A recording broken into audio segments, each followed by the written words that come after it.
truc de ma maman.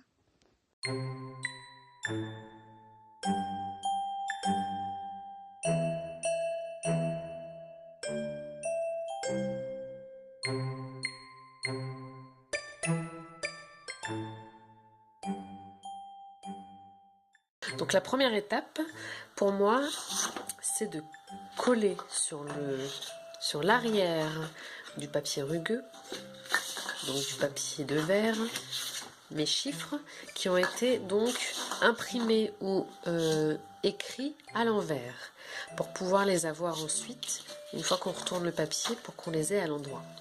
Donc là, la première chose que je vais faire, c'est coller cette feuille des chiffres sur le papier de verre.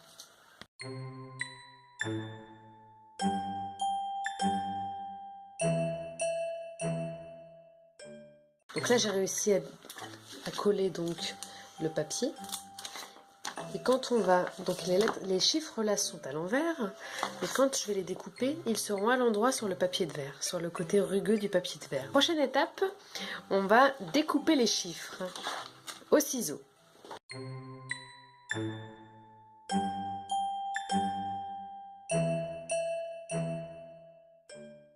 Pour les chiffres pour lesquels on a des découpes à l'intérieur, donc on va utiliser un cutter, bien évidemment, parce que le ciseau ça va pas être très pratique.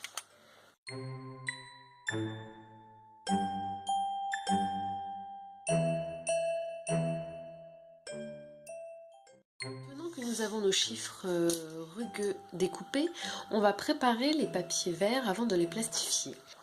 Alors pour les chiffres 6 et 9, on va faire un trait sur le bas de la feuille pour donner le repère, pour que l'enfant sache comment tenir la carte, pour pas qu'il se trompe, pour pas qu'il ait l'impression qu'il est de 9 ou de 6.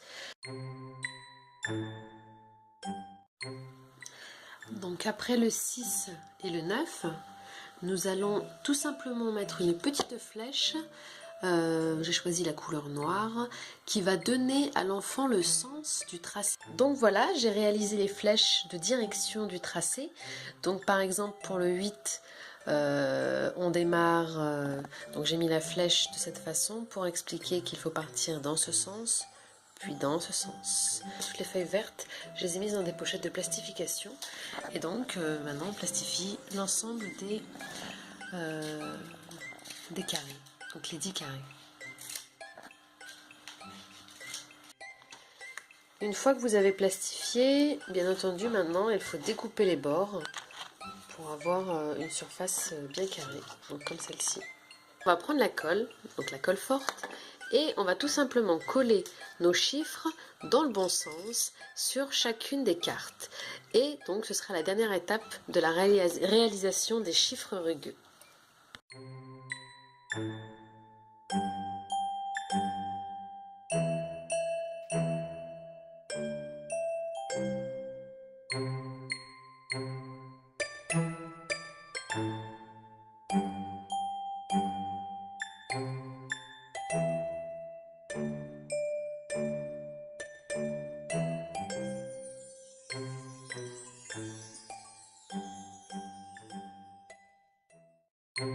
Abonnez-vous à la chaîne et je vous attends pour une prochaine vidéo sur l'utilisation de ces chiffres rugueux et les activités associées à ces chiffres rugueux avec votre enfant.